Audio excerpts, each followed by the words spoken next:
Live from downtown Bakersfield, 23 ABC News at 5 starts now. Good evening. The man believed to be the boyfriend of a missing woman, part of the so-called Bakersfield 3, appearing in court today after police say he ran from investigators as they were looking into a kidnapping. Matthew Queen was later arrested after a 2-hour standoff at the Kern River on Monday. 42-year-old Queen was in court today twice for 2 different cases. The first for a prior case involving multiple gun charges against him. During that hearing, bail was revoked. A public defender requested a day to speak with the bondsman to find out exactly why the bond has been surrendered. Typically, a bond is surrendered if the defendant fails to fulfill the bond's contractual obligations. The judge scheduled a hearing Friday morning to further discuss the case. Then this afternoon, Queen appeared in court again, this time for an arraignment related to the standoff earlier this week. During that hearing, bail was also revoked pending the outcome of bail from the other case. His next court date surrounding the standoff case is July 29th. Queen is also the former boyfriend of Bailey Despot, one of the Bakersfield 3 who went missing April 25th of last year. Next Tuesday, the county administrative office proposing an agreement with the Tejon Indian tribe that could bring almost $200 million to the county over the next 20 years. The proposal has to do with the planned Hard Rock Hotel and Casino project on the Tejon property that was announced earlier this year. The agreement would have the Tejon tribe paying the county for law enforcement, fire protection, and emergency services on their property. It would include a shared fire and sheriff's substation and cover staffing for both departments. The proposal expected to be made at Tuesday afternoon's session at the meeting. Today, the Greater Bakersfield Chamber of Commerce held their annual State of the City luncheon, and during the event, officials said they are very optimistic about the future of Bakersfield. City Manager Alan Tandy spoke at the event, saying the city is in excellent shape. Funds raised from the Measure In sales tax are helping the Bakersfield Police Department fight homelessness and improve economic development. Officials have budgeted $11.5 million to help provide for housing, proper care, and programs to help get people off of the streets. Tandy saying homelessness will be a major focus this upcoming year and most likely the biggest issue Tandy's successor will tackle. Tandy is retiring from his position in December. Mayor Karen Goh also speaking at the event, saying she is very excited and committed to tackling the city's biggest issues. The community is rapidly growing, and for that, it takes even greater services. Of course, we talked about the impact on homelessness, and it takes all of us to really solve this. We are definitely concerned about businesses and residents making sure they are safe, but we also have homeless persons, and they are people. So looking at the balance of that and solving it in a comprehensive way.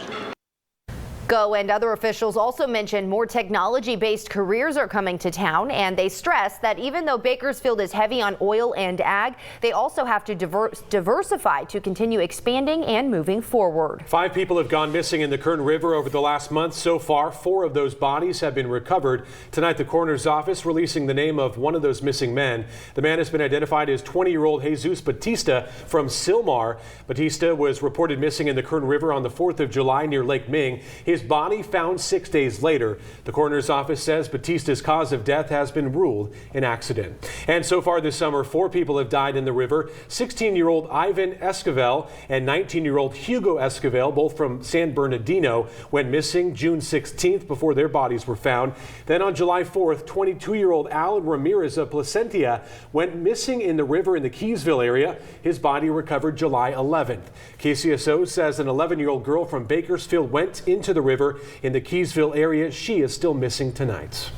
The Red Cross has opened a service center tonight for people in Ridgecrest who have been impacted by recent back-to-back earthquakes. The Red Cross Service Center will have caseworkers on site to meet with people whose homes have been destroyed or damaged in the earthquakes which struck 2 weeks ago. People can also learn more about disaster recovery and developing a recovery plan. The Red Cross Service Center is located at Emmanuel Baptist Church at 1201 North China Lake Boulevard in Ridgecrest. The service center will be open tonight until 8 p.m. Appointments are not needed. Everyone is welcome.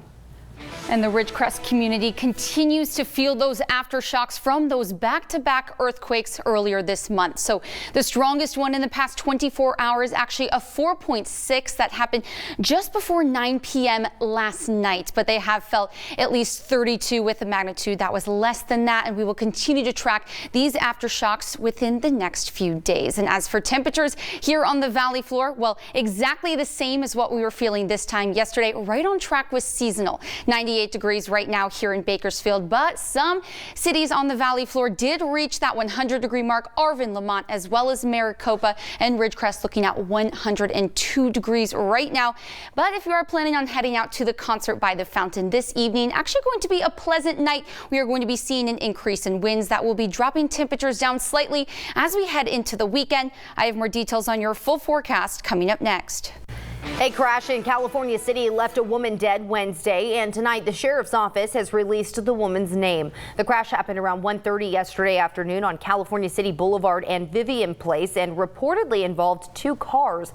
The driver of one of the cars, 71-year-old Cal City resident Dorothy Jean Boyd, died from her injuries. The other driver was taken to a nearby hospital with moderate injuries.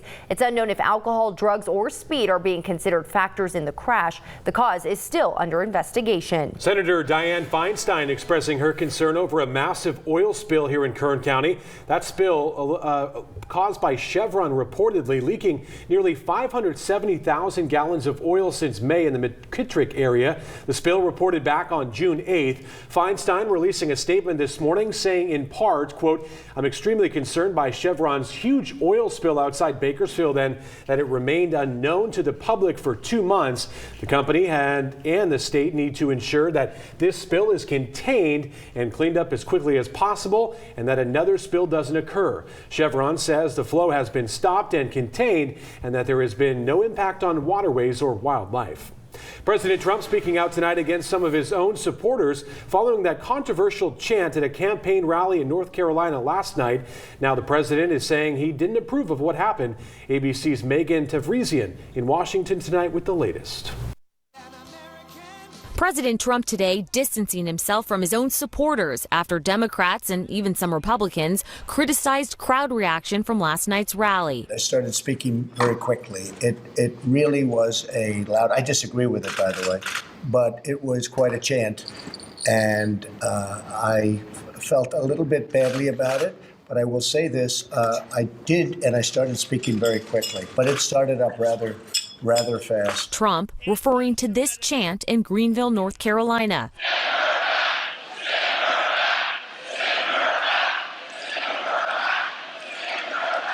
Telling ABC's Jonathan Karl he tried to start speaking over the crowd. So you'll tell your supporters never to say that again? I would say that. I was not happy with it. The chant aimed at Congresswoman Ilhan Omar, an American citizen who came to the U.S. as a young girl and a Somali refugee and was granted asylum. Omar, one of the 4 minority lawmakers Trump tweeted about over the weekend, saying to go back to the countries they originally came. Despite the president's disavowal of the chant, the targets of his attacks saying his comments are racist and maybe even dangerous. It's not just about threats to individual members of Congress, but it is about creating a volatile environment in this country through violent rhetoric. Even some of the president's strongest allies saying this back and forth is not helpful. I wish he would talk about the policies and not the personality. Democratic leadership has been quick to denounce President Trump's behavior. Meanwhile, President Trump said those at last night's rally are, quote, patriotic Americans. Megan Tavrizian, ABC News, Washington. We'll turn now to a recently released grand jury report out of Madera County showing interim McFarland City Manager David Tooley gave himself a hefty pay raise along with other senior staff members over the course of 3 years. 23 ABC's Tori Cooper joins us in studio with what one man told the city of Madera prior to this grand jury report. Tori? Tim and Jess, the grand jury report didn't name David Tooley specifically. However, it points out multiple issues within the city of Madera, questioning the ethics for senior officials and describing a lack of transparency. All of this coming to the surface after many residents became upset over higher rates and bigger salaries for officials.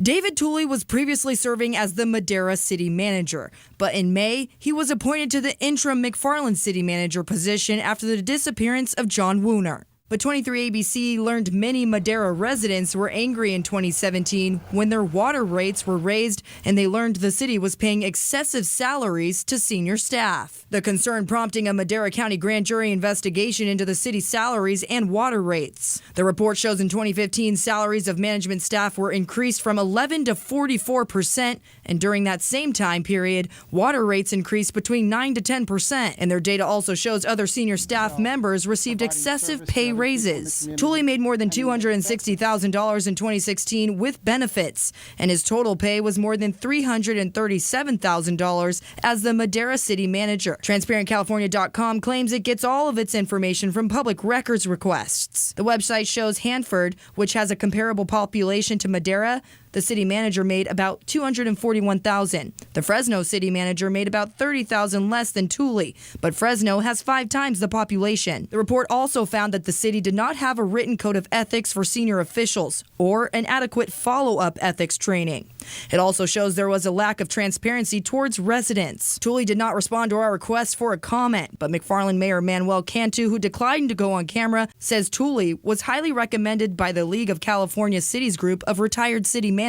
Cantu says he also knew that Tooley eventually submitted a resignation to the Madera City Council and that he retired shortly after, but he did not specify if it was related to the grand jury investigation. The city of Madera also issued a statement to 23 ABC News saying, quote, "The city takes the grand jury report seriously. We are working through the findings and will address the concerns raised in the report as required by law," end quote. The city has less than 90 days to respond to the report, and when they do, we will bring you the details here and on our website as they become available. But for now, in studio, I'm Tori Cooper for 23 ABC News, connecting you. Court TV is tracking a death penalty case out of Florida tonight where a man is accused of killing his entire family to help fund his online relationship. Now, jury selections are underway. Court TV's Julie Grant has the latest. Hello to you. I'm Julie Grant with Court TV, and we're in day number 4 of jury selection in Court TV's newest live trial. It's Florida versus Grant Amato. This is the case of a son accused in the brutal massacre of his family. 30-year-old Grant Amato is being accused of murdering his mother, Margaret, his father, Chad, and his brother, Cody. Authorities say that Amato was feuding with his family over his obsession with a webcam girl in Bulgaria that he connected with online through an adult website. His family had accused him of funneling hundreds of thousands of dollars from his relatives' accounts in order to spend on that woman. Now he is charged with 3 counts of first-degree murder, and if he's convicted, he could receive the death penalty. Now, attorneys in the case are interviewing potential jurors about their position on capital punishment. Jurors are also being asked to give examples of what crimes or what criminals they thought called for the death penalty in particular cases. So we're going to have gavel-to-gavel coverage for you, much more live legal analysis on Florida versus Amato right here on Court TV. I'm Julie Grant. Now back to you in the studio. To continue following this trial and other cases, you can catch all the action on our air, channel 23.2. Court TV runs 24 hours a day, so you'll be able to get your courtroom fix whenever you want. That's on channel 23.2, 24 hours a day. Well, coming up next, have you ever been noticing when you're online shopping, the website will tell you how many items are left or perhaps how many people are looking at it? We look into the tricky ways websites get you to spend money tonight. Allison? And you can expect clear skies this evening, but winds will be increasing across the county. I'll let you know what that means for temperatures for your Friday coming up next. Welcome back. If you have hummus in your fridge, you may want to check it out because several brands of the popular dip now being recalled due to possible listeria concerns. Brands impacted by the recall: Pita Pal, 7 Select, Rowdy's, and several others tonight. The hummus being recalled could have traces of bacteria in it that can cause serious infection and flu-like symptoms. Possible contamination can be especially dangerous for children, the elderly, and pregnant women. At this time, no illnesses have been reported. A full list of those impacted brands and flavors on our website. Turn to 23.com. Well, did you score some sweet deals on Amazon for Prime Day? Millions of people did some serious online shopping, snatching up items from housewares to toys and tech gadgets. But is online shopping always the best value? Yeah, consumer reporter John Matarese shows us why some deals can be a little sneaky so you don't waste your money. So you're shopping for something online and a box pops up telling you the item is in high demand, almost sold out, or that you've just 3 minutes to complete your order. Is it really in high demand, or is it a web retailer trick? When you see this, are you more likely to buy? Yes, according to the New York Times, which says pop-ups give a sense of urgency. Alexandria from Anaheim just saved $222, the box says, but the Times claims there is no such person. A recent Princeton University study found hundreds of popular sites giving shoppers a false sense of urgency, according to the Times report. It may say only a few left, or items in your cart are in high demand, or your order is reserved for just 5 minutes. And in most cases, it's not true. So from the Doesn't That Stink file, how false urgency gets you to spend more. If that shirt or shoes are in high demand, there's a good chance you'll click buy. But if it's just trickery, in the end you'll say, doesn't that stink? The New York Times says if you feel high pressure, close your browser and search again later. You don't need it that badly. Bottom line, don't feel pressure to click the buy button unless it's concert tickets, which will probably be gone if you close out the site. Otherwise, pause. You don't waste your money. I'm John Batteries, 23 ABC. Alzheimer's disease impacts thousands of lives here in Kern County, and tonight you have a chance to help make a difference in the fight against Alzheimer's. For those unfamiliar with the disease, Alzheimer's affects the brain, impacting a person's memory and motor skills. While the annual Walk to End Alzheimer's doesn't take place until October, the Alzheimer's Association will host a kickoff event tonight at the Padre Hotel. The kickoff is geared toward educating people on the impacts of the disease and will provide more information on the Walk to End Alzheimer's, which will happen at the Park at Riverwalk.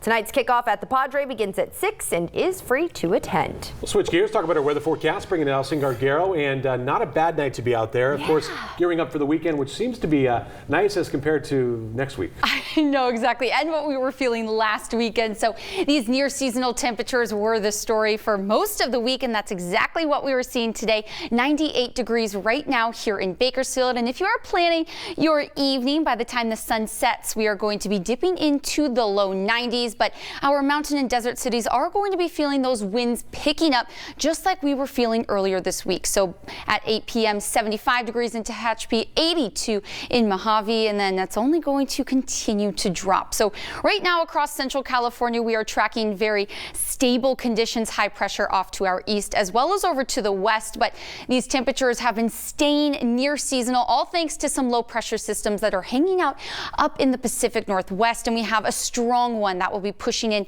late this evening, continuing into your Friday and Saturday. So that's going to be bringing some stronger winds throughout your Friday. So we have a slight cooling trend in store as we head into the weekend. That's actually going to drop temperatures below seasonal. And it's crazy that we are in the middle of July and we are going to be feeling temperatures in those 90s, whereas this time last year we were in a consecutive few days of temperatures in the triple digits. So definitely going to be feeling nice.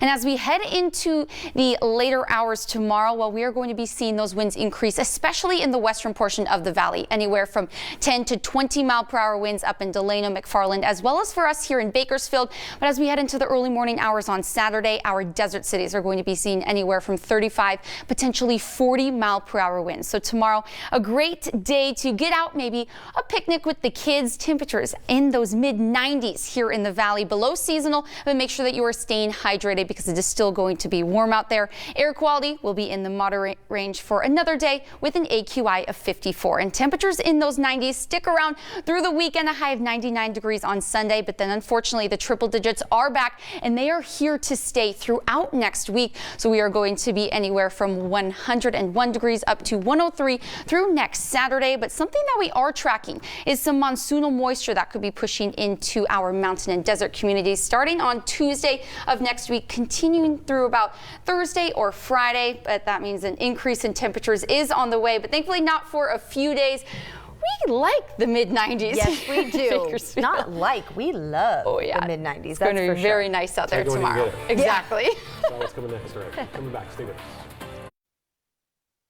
Welcome back. It's Thursday, almost Friday too, here in Kern County. That means that the marketplace in Southwest Bakersfield will be filled with the sounds of music. Local musicians setting up tonight, starting at 7 o'clock, bringing pop, jazz, and a little funk. See the bass? You can probably feel the bass. Your Thursday evening, concerts by the Fountain. Tonight's band, Rod P. and New Standard, performing top hits from both the past and present. The concert free, going on until 9 o'clock tonight. So bring the fun and not too bad out there. No, not too bad. Live music makes it better too. Why Yeah, not? put some shade. Exactly, Cool drink. the shade.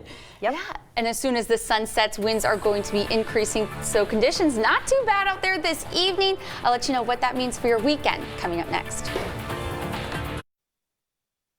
Welcome back. It's Thursday. We know what comes next. Friday. Not going to be too bad temperature-wise. No, not too bad at all. And those nice temperatures will be starting this evening. So if you're planning on heading out to the concert by the Fountain, 95 degrees by 7 p.m. and then dipping into the upper 80s later this evening, but we are tracking a fresh breeze pushing into the county for your Friday as well as on Saturday. That's going to keep these sunny and stable conditions. Dry air, but temperatures are going to be below seasonal for the middle of July. Really going to be a nice way to spend your weekend outdoors. Make sure that you're staying hydrated though and reapplying that sunscreen because it's still going to be hot out there with those clear blue skies. But then unfortunately, the triple digits are after that. But it's not Monday yet. I know a lot. I like how you said Friday. Friday! Yeah. We're going to remember that tonight at 11. It's for us at 5. World News next. We'll see you after that at 6. Good night.